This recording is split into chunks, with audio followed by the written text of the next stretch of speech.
there, I'm Tara with the Hobby Lobby Creative Studio. Want to know how to stock your jewelry box with cute, one-of-a-kind handmade earrings? Well, don't go away, because today I'm going to show you 2 very easy ways to make your own earrings, right after this.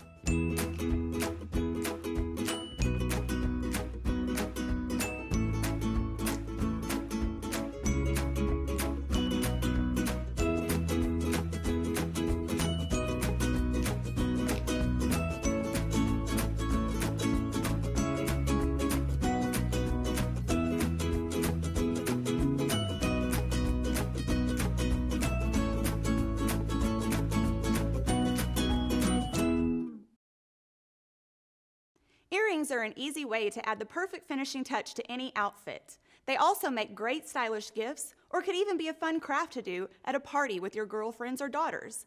Let's get started today with these cute tulip and chain earrings. Here are the supplies you'll need. 2 antique brass eye pins, a pair of antique brass fishhook ear wires, 6 antique brass jump rings, 80 inches of antique brass fine curb chain, 2 green brass tulip bead caps, flush cutters, chain nose pliers, bent nose pliers, round nose pliers, and a bead mat. It's also a good idea to wear protective eyewear when making jewelry. You want your eyes to be covered if little pieces of wire go flying as you cut. Begin by cutting one 2.5-inch piece of the curb chain using your cutters. Using that one as your guide, cut 15 more pieces at that same 2.5-inch length. Don't worry too much about being exact on these. You'll be trimming them down later in the process. Now, open 3 jump rings and the loop on the eye pin. Place 4 pieces of the 2.5-inch chain onto each jump ring and onto the loop of the eye pin. Threading this tiny chain onto the jump rings can be a little bit difficult. I like to let the chain drape across my fingers, then I can guide the jump ring through the last link of the chain. As you fill one jump ring with chain, leave it open and gently lay it down. Keep going until all the chain has been attached. Close the loop of the eye pin once you have your 4 pieces of chain on it. Be sure the loop is closing around all 4 pieces of the chain. Then, connect the first of the chain-filled jump rings to the loop of the eye pin. Connect the second jump ring to the first one, and then connect the third one to the second one, closing each ring as you go. Now that you've connected all the jump rings, the chain, and the eye pin, you're ready to assemble the rest. Thread the straight end of the eye pin through one of the tulip bead caps. The bead cap should come down over the linked jump rings, showing only chain hanging out below the petals of the tulip. Holding the chain and bead cap firmly together, bend the wire to a 90-degree angle by pushing it down against the bead cap. Now, with your cutters, snip the wire to about 3/8 of an inch. Switch to your round nose pliers. Grab the wire at the very end and roll the wire with the pliers, forming a loop as you go. Before completely closing up this loop, put the ear wire on. Now you can finish closing the loop. If the shape needs to be refined a little, simply bend and move little by little until you're happy with the shape of the loop. The last thing to do is to hold the earring up at eye level and trim all the chains to approximately the same length. Find the shortest chain and trim the others to match that one.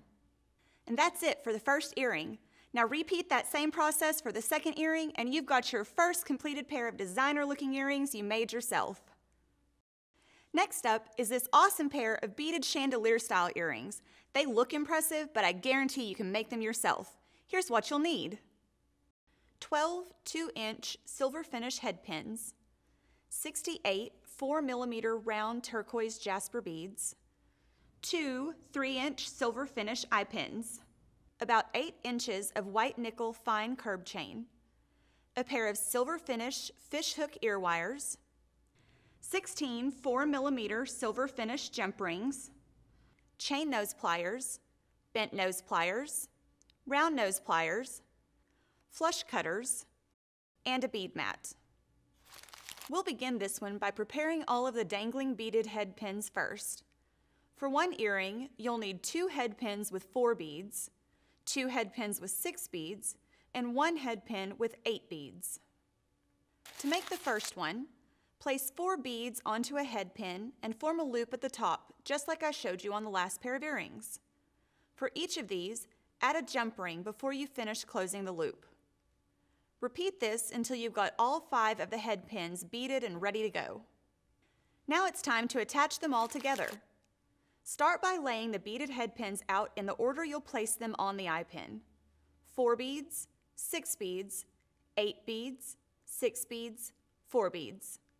You're going to start and end with a single bead on both sides and put a single bead between each of these pins. Place a single bead on the eye pin, then the first 4-bead pin. Follow with another single bead and the next 6-bead pin. Continue this until all the beaded pins are attached and finish with one last single bead. Using the same method you did on each of the beaded head pins, make a loop at the end of the eye pin to hold it all together. You're almost done. Count out 17 links of chain and carefully cut the chain at that 17th link, leaving you with 16 complete links. Do this again, making 2 identical links of chain. They should end up almost 1.5 inches long. Open a jump ring and place the 2 chains on it. Add an ear wire and then close the jump ring. Now open a jump ring and place it on the end of one of the chains. Also place the looped end of the eye pin on the beaded grouping onto the jump ring, then close it. Repeat this to connect the second chain to the other end of the beaded grouping. Close the jump ring and you're done. That's all there is to it. Repeat this entire process for the second earring and you've got another pair of DIY earrings you will love to wear. Now that you've finished these 2 pairs of earrings, imagine how many more you could make just by changing out the beads or metal finishes. Don't be afraid to play around and have fun filling your jewelry box with lots of beautiful handmade earrings. Thanks for watching. I'll see you next time.